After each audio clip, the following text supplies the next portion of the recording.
اسلامی کنٹریز جو اپنے آپ کو کہتے ہیں، یہ دوست کس کو بنانا پسند کر رہے ہیں آج؟ سعودی عرب اسرائیل کی طرف ہاتھ بڑھا رہا ہے، یو اے ای امارات اسرائیل کو اپنے گود میں بٹھانا چاہتا ہے اور اپنے ہاں پوجا پاٹ کے لیے بلا کر کے کفار و مشرکین کا استقبال کر رہے ہیں۔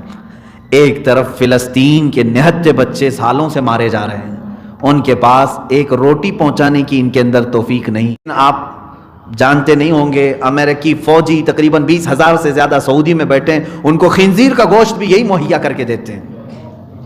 ہاں صاف سی بات ہے، یہ کفار و مشرکین کے ساتھ ان کی دوستی، اٹھنا بیٹھنا ان کے ساتھ، شراب کباب ان کے ساتھ، اور مومنین سے تمہاری دشمنی، یہی تو منافقین کی صفات ہے۔ میں پوچھتا ہوں ان لوگوں سے جو آج تک چلاتے تھے ارے سعودی کو فالو کرو، سعودی کو فالو کرو، اب بھی تمہاری آنکھیں نہیں کھلی کہ ان کی غلط پالیسیوں پر؟ انہوں نے سینما تھیٹر کھول دیے پورے سعودی عرب میں صرف کفار و مشرکین کو راضی رکھنے کے لیے، پردے کو ہٹانے کا حکم دے دیا، آزادی دے دو، بیچ بنانے کا آرڈر دے دیا کہ ننگے وہاں پر بھی ناچیں۔ ایک سٹی بنانے جا رہے ہیں، یہ 5 اسٹار سٹی، جس پہ سارے کنٹریز اپنا انویسٹ کر رہے ہیں، جس میں اسرائیل سب سے بڑا انویسٹر ہے سعودی عرب میں۔ جس حجاز پاک کو، جس عرب شریف کو اللہ کے نبی صلی اللہ تعالیٰ علیہ وسلم نے ہر بے حیائی سے پاک کیا تھا، افسوس ہے کہ اس زمانے میں وہ ساری بے حیائیاں یہ لانے کی کوشش کر رہے ہیں۔ پہچانو یہ سعودی نہیں ہیں، یہ یہودی ہیں، لباس اوڑا ہوا ہے انہوں نے اسلام کا۔ جو لارنس آف عربیہ نے 100 سال پہلے ترکی کو ختم کرنے کے لیے کیا تھا، وہی آج تخت پر بیٹھے ہوئے لوگ کر رہے ہیں۔ پہچان نہیں پا رہے ہیں لوگ، یہ کینسر ہے۔ اس وقت تمہیں معلوم ہوگا جب یہ بہت کچھ تباہ کر چکا ہوگا۔ اسلامی کنٹریز جو اپنے آپ کو کہتے ہیں، یہ دوست کس کو بنانا پسند کر رہے ہیں آج؟ سعودی عرب اسرائیل کی طرف ہاتھ بڑھا رہا ہے، یو اے ای امارات اسرائیل کو اپنے گود میں بٹھانا چاہتا ہے اور اپنے ہاں پوجا پاٹ کے لیے بلا کر کے کفار و مشرکین کا استقبال کر رہے ہیں۔ ایک طرف فلسطین کے نہتے بچے سالوں سے مارے جا رہے ہیں، ان کے پاس ایک روٹی پہنچانے کی ان کے اندر توفیق نہیں۔ ملک شام میں یہ خود حملے کر رہے ہیں سعودی والے۔ یمن میں تقریباً 2011-12 سے چل کر کے آج تک 8 سال سے بمباری کر رہا ہے سعودی عرب، جس کو مرکز اسلام کہتے ہیں نا لوگ۔ میرے عزیزو، علاقہ تو ہو سکتا ہے لیکن تخت پر بیٹھا ہوا حق پر ہو، یہ ضروری بات نہیں ہے۔ اب تک وہی سعودی عرب 400 سے زیادہ علماء کو جیل میں پہنچایا ہوا ہے۔ اس میں سلفی علماء بھی ہیں، صوفی علماء بھی ہیں، سنی بھی ہیں، وہابی بھی ہیں، 400 سے زیادہ۔ کیوں؟ اس لیے کہ ان کی غلط پالیسیوں پہ وہ بات کر رہے تھے، جمعہ کے خطبے میں بول رہے تھے۔ اور اگر امریکہ کا صدر آئے تو اسے سونے کا ہار پہنائے، 10 کلو سونے سے بنی ہوئی تلوار گفٹ میں دے، ایک ایسا جہاز جس میں 70 کمرے ہیں، شپ، وہ گفٹ میں دیا امریکہ کو۔ اور مجھے ایک سعودی باشندے نے کہا تھا کہ تقریباً 20 سال کے حاجیوں کی کمائی اس نے ایک ہی سفر میں دے دیا اس کو، امریکہ کے صدر کو۔ اتنے بڑے گفٹ کیوں دیے گئے؟ کفار ان سے راضی ہو جائیں۔ قرآن میں اللہ نے یہی فرمایا، اَيَبْتَغُونَ عِنْدَهُمُ الْعِزَّةَ، تم ان کے پاس عزت ڈھونڈنا چاہتے ہو؟ فَإِنَّ الْعِزَّةَ لِلَّهِ جَمِيعًا، عزت تو صرف اللہ ہی کے پاس ہے، ساری عزت اللہ کے پاس ہے۔ یہ جس تخت پر بیٹھے، مجھے بڑا افسوس ہے، ایک زمانہ تھا امیر المومنین عمر فاروق رضی اللہ تعالیٰ عنہ کا، کہ پہاڑ ان کی ہیبت سے رائی، نہ مال شہادت مطلوب و مقصود مومن، نہ مال غنیمت، نہ کشور کشائی۔ یہ اقبال نے کہا ہے، سمٹ کر دریا ان کی ہیبت میں، پہاڑ ان کی ہیبت میں رائی۔ عزیزان گرامی، آج ان کی حالت یہ ہے کہ خود ٹرمپ یہ کہتا ہے کہ اگر ہم ہٹا لیں سعودی عرب سے ایک دن کے لیے اپنی سپورٹنگ تو یہ ہمیں ختم ہی ہو جائے گا۔ یہ ان کو تانا بھی مار رہے ہیں، پھر بھی شرم نہیں ہے ان کو۔ عزیزان گرامی، مومنین کے ساتھ دوستی کو چھوڑ کر کے یہ دوستی کا ہاتھ کس کے ساتھ بڑھا رہے ہیں؟ کفار و مشرکین کے ساتھ۔ یہ منافقین کی صفات ہے جو قرآن بیان کر رہا ہے۔ پہچانو منافقین کو۔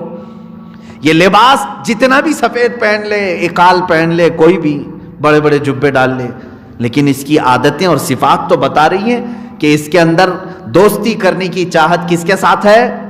مشرکین کے ساتھ، یہود و نصارہ کے ساتھ۔ ارے یہ ترکی کا دشمن ہے، ایران کا دشمن ہے، عراق کا دشمن ہے، شام کا دشمن ہے، یمن کا دشمن ہے، قطر کا دشمن ہے۔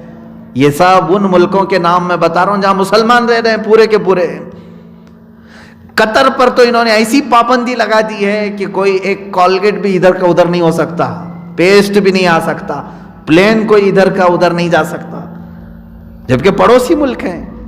اور حتیٰ کہ میں آپ کو بتاؤں قطر کے اور سعودی عرب کے لوگوں کی آپس میں رشتہ داریاں بھی ہیں، یہاں کی لڑکیاں وہاں بیاہ کر گئی، وہاں کی لڑکیاں ادھر آئی ہیں، لیکن انہوں نے سب کو ختم کر دیا، توڑ دیا، ایسا بند باندھا ہے۔ کیوں؟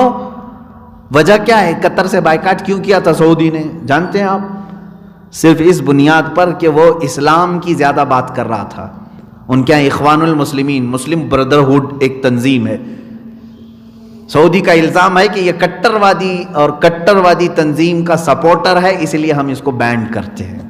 کٹر وادی تنظیم کا سپورٹر ہے، دہشت گردی کو پھیلا رہا۔ کون سی دہشت گردی؟ جو امریکہ کی زبان میں دہشت گرد ہے وہی سعودی عرب کی زبان میں دہشت گرد ہے۔ انہوں نے اپنے رپورٹر کو، اپنے صحافیوں کا قتل کیا، لیکن آپ جانتے نہیں ہوں گے امریکی فوجی تقریباً 20,000 سے زیادہ سعودی میں بیٹھے ہیں، ان کو خنزیر کا گوشت بھی یہی مہیا کر کے دیتے ہیں۔ ہاں صاف سی بات ہے، یہ کفار و مشرکین کے ساتھ ان کی دوستی، اٹھنا بیٹھنا ان کے ساتھ، شراب کباب ان کے ساتھ، اور مومنین سے تمہاری دشمنی، یہی تو منافقین کی صفات ہے۔ میں پوچھتا ہوں ان لوگوں سے جو آج تک چلاتے تھے ارے سعودی کو فالو کرو، سعودی کو فالو کرو، اب بھی تمہاری آنکھیں نہیں کھلی کہ ان کی غلط پالیسیوں پر؟ انہوں نے سینما تھیٹر کھول دیے پورے سعودی عرب میں صرف کفار و مشرکین کو راضی رکھنے کے لیے، پردے کو ہٹانے کا حکم دے دیا، آزادی دے دو، بیچ بنانے کا آرڈر دے دیا کہ ننگے وہاں پر بھی ناچیں۔ ایک سٹی بنانے جا رہی ہے 5 اسٹار سٹی، جس پہ سارے کنٹریز اپنا انویسٹ کر رہے ہیں، جس میں اسرائیل سب سے بڑا انویسٹر ہے سعودی عرب میں۔ جس حجاز پاک کو، جس عرب شریف کو اللہ کے نبی صلی اللہ تعالیٰ علیہ وسلم نے ہر بے حیائی سے پاک کیا تھا، افسوس ہے کہ اس زمانے میں وہ ساری بے حیائیاں یہ لانے کی کوشش کر رہے ہیں۔ پہچانو یہ سعودی نہیں ہیں، یہ یہودی ہیں، لباس اوڑا ہوا ہے انہوں نے اسلام کا۔ جو لارنس آف عربیہ نے 100 سال پہلے ترکی کو ختم کرنے کے لیے کیا تھا، وہی آج تخت پر بیٹھے ہوئے لوگ کر رہے ہیں، پہچان نہیں پا رہے ہیں لوگ۔ یہ کینسر ہے، اس وقت تمہیں معلوم ہوگا جب یہ بہت کچھ تباہ کر چکا ہوگا۔ جیسے ترکی میں ہوا یہ کہ مصطفیٰ کمال باشا نام کے شخص کو انہوں نے اپنا لیڈر بنایا، ترکیوں نے خلافت عثمانیہ کے ختم کرنے کے بعد۔ مصطفیٰ کمال باشا کون ہے؟ اس کو کہا جاتا ہے بہت روشن خیال آدمی، بہت ترقی چاہنے والا آدمی۔ وہ ایک فوجی لیڈر تھا اور اس کو لوگوں نے ہاتھوں ہاتھ لیا کہ یہ اچھی اچھی باتیں کرتا ہے، جیسے یہاں ہندوستان والوں نے اچھے دن آئیں گے کہہ کر کے بیوقوف کو ہاتھوں ہاتھ لے لیا تھا۔ ہاں ظاہر سی بات ہے جب کوئی ڈمرو بجاتا ہے تو اس وقت اچھا لگتا ہے، لیکن جب کھیل ختم ہو جائے تو سب کھجلی ہے اور کچھ بھی نہیں ہے۔ وہاں مصطفیٰ کمال باشا کو ترکیوں نے اٹھایا، اس نے صرف 11 سال کے اندر 650 سال سے چلی ہوئی خلافت عثمانیہ کی نشانیوں کو ختم کر دیا۔ اذانوں کو اس نے بند کروایا تھا، اذان دینے پر پابندی لگا دیا تھا۔ کون؟ مصطفیٰ کمال باشا۔ حجاب پر پابندی لگایا کہ کوئی عورت حجاب نہیں پہنے گی، آج تک اس کے اثرات باقی ہیں ترکی میں۔ یورپ کے رنگ میں رنگنے کے لیے یہ یورپیوں کا پیدا کیا ہوا شخص تھا، مصطفیٰ نام ہے، اور اس نے قرآن پاک کو تک عربی میں پڑھنے کی پابندی لگا دی تھی کہ عربی زبان ہی نہیں چلنی چاہیے، جو کچھ پڑھو وہ ترکی زبان میں ہو، قرآن ترکی زبان میں پڑھو، نمازیں ترکی زبان میں پڑھو، اذان بھی اگر دینا ہے تو ترکی زبان میں۔ کیوں؟ یہی چوہا ہے جو مین وائرنگ کاٹنا چاہتا ہے۔ عربی زبان ایسی ہے جو پوری دنیا کے مسلمانوں کو آپس میں جوڑتی ہے۔ حرم کعبہ میں جب ہم جاتے ہیں، کیا افریقی، کیا امریکی، کیا آسٹریلوی، کون کہاں سے ہے معلوم نہیں، لیکن جب اپنے رب کو پکارتے ہیں تو کہتے ہیں لبیک اللہم لبیک۔ یہ عربی زبان ہے۔ جس خطے میں بھی جاؤ، نماز اگر کوئی مسلمان پڑھتا ہے تو سورہ فاتحہ ہی سے شروع کرتا ہے۔ اس زبان سے ہم سب کو جوڑا گیا تھا، اور اس چوہے نے اسی کو کاٹنے کی کوشش کی۔ اس زبان کو ختم کرو۔ اور ترکی میں صرف 11 سال کے اندر اس نے پورا نقشہ بدلنے کی کوشش کی، بدل بھی دیا۔ علماء کو اس نے قید کیا، مارا، جیلوں میں ڈالا، اور جو ماڈرن تھے ان کو آگے کیا۔ ترکی کا لا بنایا اس نے، سمویدھان جیسے ہے، اور سیکولرزم پر ترکی قائم رہے گا، یہ وہاں پر لکھا ہوا ہے۔ اور اگر کوئی بھی صدر غیر سیکولر آئے تو فوج کو اختیار ہے کہ اس کا تختہ پلٹے اور فوج قابض ہو جائے، یہ آئین میں اس نے لکھوایا۔ ایسی ایسی چیزیں کہ پوری ترکی کو یورپ کے ہاتھوں بیچ دیا کہ ترکی اپنی ہی زمین سے کوئی فائدہ نہیں اٹھا سکے گا۔ دریائے فاسفورس سے جتنے بھی جہاز گزریں گے وہ کوئی ٹیکس نہیں دے گا ترکی کو۔ پورا یورپ ترکی کی زمین آج بھی استعمال کرتا ہے، کوئی ٹیکس نہیں دیا جائے۔ یہ کون ایگریمنٹ بنایا؟ مصطفیٰ کمال بادشاہ، جس نے ابھی مسجد آیا صوفیہ جو معاملہ ابھی چند دنوں پہلے آپ نے سنا ہوگا، یہ 500 سال سے مسجد تھی اور اس کو اس نے بدل کر کے میوزیم بنا دیا تھا۔ یہی وہ شخص تھا مصطفیٰ کمال بادشاہ۔ ترقی کے نام پر، ماڈرنیٹی کے نام پر، جدت کے نام پر پورے اسلام کی جڑیں کھوکھلی کر دیا تھا۔ لیکن جب یہ مرا تب علماء کو پتا چلا کہ یہ یہودی تھا، اسلام کا لباس اوڑھ کر کے مسلمانوں میں آیا تھا۔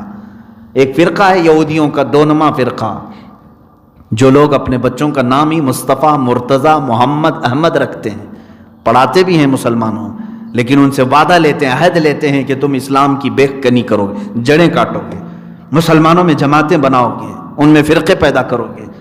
یہ عہد لے کر کے نکلتے ہیں۔ انہی میں سے ایک شخص تھا مصطفیٰ کمال۔ میرے عزیزو، ان منافقین کی اگر فہرست گناؤ تو بہت لمبی چلی جائے گی، لیکن افسوس اسی بات کا ہے کہ ہم پہچان نہیں پاتے اور یہ بہت نقصان کر جاتے ہیں۔ ہونا کیا چاہیے، ان کا علاج کیا ہے؟ وہی میں نے شروع میں جو بتایا، بلی پالو۔ تم اہل سنت و جماعت کے علماء کی صحبت اختیار کرو، دینی کتب کا مطالعہ اپنے لیے لازم پکڑ لو، بعد میں کوئی بھی آ کر کے تمہیں بہکائے گا نہیں انشاءاللہ العزیز۔ اور علماء کو بھی چاہیے کہ وہ اپنی عزت و وقار کو سنبھال کر کے رکھیں۔ آج ہماری قوم علماء سے دور ہے تو ان کے اخلاق سے بیزار ہو کر کے دور ہو گئی ہے، وہ اپنی وقار کو سنبھال کر کے نہیں رکھ رہے، جس کی وجہ سے قوم ان کے قریب آنے سے کترا رہی ہے۔ ارے ان کے پاس کیا جائیں۔ آج ان کی بھی اپنی اصلاح کی ضرورت ہے۔ میں علماء کو بھی کہتا ہوں کہ اپنا وقار سنبھالو، اپنی عزت سنبھالو۔ آج بھی قوم پیاسی ہے، تمہارے صحبت میں گزارنا چاہتی ہے وقت۔ بہت دور دور سے لوگ یہ سوال کرتے ہیں کہ ہماری زندگی میں مہینے میں 2 دن ہمیں ملتے ہیں، میں چاہتا ہوں کہ کسی باعمل عالم کی صحبت میں گزاریں، کہاں جائیں؟ عزیزان گرامی، ان علماء کو چاہیے کہ وہ عمل کے میدان میں آئیں، اپنا تقوی اور اپنی پرہیزگاری کو سنبھالیں۔ بہرحال یہ منافقت کا ٹاپک بہت طویل ہے۔ 2 چیزیں میں نے ذکر کیا۔ ایک عادت ان کی یہ ہے کہ یہ کافروں کو دوست بناتے مومنین کو چھوڑ کر کے۔ یہ صفت اگر کسی میں ملتی ہے تو اس سے دور ہو جاؤ، بیزار ہو جاؤ۔ ایک دن ایسا آئے گا کہ یہ تم کو بھی کافروں کی صحبت میں لے جائے گا۔ اگر کسی کو دیکھ رہے ہو کہ یہ بار بار مسلمانوں کی برائی کرتا ہے اور صرف کافروں کی تعریف کرتا ہے تو سمجھ جاؤ کہ منافق ہے، اس کا دل منافق ہو گیا ہے۔ ایسے سے اپنے آپ کو دور کر لو۔ مسلمان جتنا بھی گرا ہوا ہو اخلاقی اعتبار سے، لیکن اس کی بخشش کی امید ہے، اللہ رب العزت بخش دے گا۔ لیکن جو خدا کو ہی اپنا دشمن سمجھا ہوا کافر ہے، اس کو تم کیسے اچھا کہہ سکتے ہو؟ جو تمہارے پیدا کرنے والے کا ہی نہیں ہو سکا وہ تمہارا کہاں سے ہو سکے گا؟ اس بات کو ہمیشہ اپنے باندھ کر کے رکھ لو، یہ ہماری نصیحتوں میں سے۔